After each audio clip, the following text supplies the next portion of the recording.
అదరగొట్టే కారం రంగు రుచి ఆచి కారం పొడి.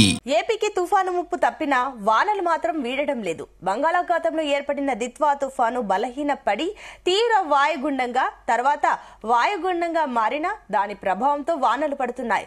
ఇవాళ ప్రకాశం, నెల్లూరు, తిరుపతి జిల్లాల్లో అక్కడక్కడ మోస్తరు నుంచి భారీ వర్షాలు కురిసే అవకాశం ఉందని వాతావరణ శాఖ వెల్లడించింది. కాకినాడ, కోనసీమ, తూర్పు గోదావరి, పశ్చిమ గోదావరి, ఏలూరు, కృష్ణా, ఎన్టీఆర్, గుంటూరు, బాపట్ల, పల్నాడు, రాయలసీమ జిల్లాల్లో తేలికపాటి నుంచి మోస్తరు వానలు పడే ఛాన్స్ ఉందని పేర్కొంది.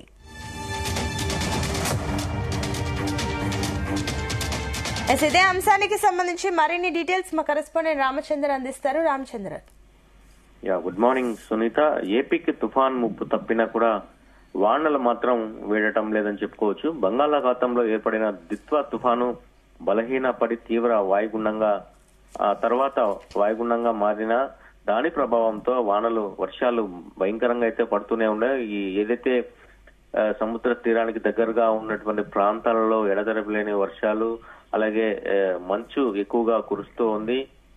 ఈ నేపథ్యంలో ఇంకా దానికి తీసుకోవాల్సినటువంటి జాగ్రత్తలు కూడా ఇప్పటికే ప్రభుత్వం కూడా తీసుకునింది. దాని ప్రభావంతో తీవ్రంగా వర్షాలు పడే అవకాశాలు కూడా ఎక్కువగానే కనిపిస్తున్నాయని చెప్తున్నారు వాతావరణ శాఖ నిపుణులు. ఈ రోజు ప్రకాశం, నెల్లూరు, తిరుపతి జిల్లాల్లో అక్కడక్కడ మోస్తరు నుంచి భారీ వర్షాలు కూడా కురిసే అవకాశం ఉందని వాతావరణ శాఖ వెల్లడించింది.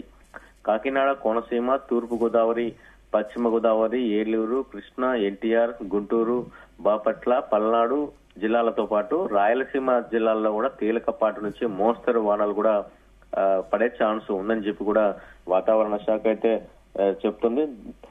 ఈ దిత్వా తుఫాను ముప్పు తప్పినప్పటికీ కూడా వర్షాలు మాత్రం కంటిన్యూ అవడం మాత్రం రైతులను అటు ప్రజలను కూడా తీవ్ర స్థాయిలో ఆందోళనకు గురి చేస్తున్నాయని చెప్పి మనం భావించాల్సి ఉంటుంది. ఎందుకంటే ఎడతెరపలేని వర్షం కారణంతో కూలీ పనులకు వెళ్లాల్సినటువంటి కూలీ రైతులు కావచ్చు, అలాగే పంటలు పండించుకోవాల్సినటువంటి రైతులు కూడా ఒక ఇబ్బందికరమైన పరిస్థితులు మారాయని చెప్పి కూడా మనం చెప్పుకోవచ్చు.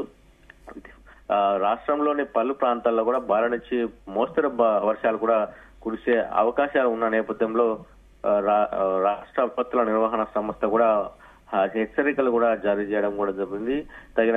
ప్రజలు తగిన జాగ్రత్తలు తీసుకోవాలని చెప్పి కూడా సూచిస్తున్నారు.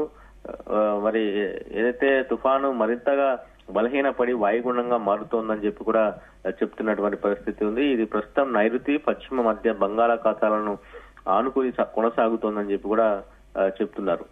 ఈ వాయు చెన్నై తీరానికి దగ్గరగా ఉత్తర దిశగా పయనిస్తోందని చెప్పి తుఫాను గంటకు 5 కిలోమీటర్ల వేగంతో కదులుతోందని చెప్పుకొచ్చారు.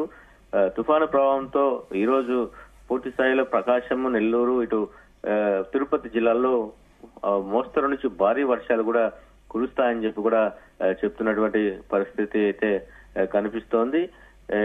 తీరం వెంబడి బలమైన గాలులు వీస్తాయని చెప్పి కూడా చెప్తారు. అయితే జిల్లాలలో కూడా తీవ్రమైనటువంటి చలిగాలులు అయితే తోలుతూ ఉన్నాయి, గాలులు వీస్తూ ఉన్నాయి. మత్స్యకారులు కూడా వేటకు వెళ్లకూడదని చెప్పి కూడా సూచిస్తున్నారు. దిత్వా తుఫాను ప్రభావం దృష్ట్యా ప్రజలు సరైన జాగ్రత్తలు పాటించాలని చెప్పి ఆంధ్రప్రదేశ్ రాష్ట్ర విపత్తుల నిర్వహణ సంస్థ చైర్మన్ ప్రగర్ జైన్ కూడా దిశానిర్దేశం కూడా చేయడం జరిగింది. తుఫాను హెచ్చరికల నేపథ్యంలో మొత్తం ప్రభుత్వం అంతా కూడా అప్రమత్తం అయ్యారు. అటు విద్యుత్ శాఖకు సంబంధించి కావచ్చు, విద్యాశాఖకు సంబంధించి కావచ్చు, ముందుగానే ఎక్కడైనా తీవ్ర ప్రభావం ఉన్న చోట కూడా కావచ్చు జిల్లాలలో పాఠశాలలకు సెలవులు ఇవ్వడం, అలాగే ఇప్పటికే ఎన్డీఆర్ఎఫ్, ఎస్డీఆర్ఎఫ్ బలగాలను కూడా దించడం కూడా జరిగింది. అయితే ఎక్కడా కూడా ఎటువంటి ప్రాణ ఆస్తి నష్టం కూడా జరగకపోవడంతో అందరూ కూడా ప్రభుత్వం మొత్తం ఊపిరి పీల్చుకునిందని చెప్పి మనం చెప్పుకోవచ్చు. మరి ఈ ఎడతెరపలేని వర్షాలు ఎంతవరకు కంటిన్యూ అవుతాయి అనేది ఇంకా వాతావరణ నిపుణులు అయితే అంచనా వేస్తూనే ఉన్నారు. సునీత. Right, thank you.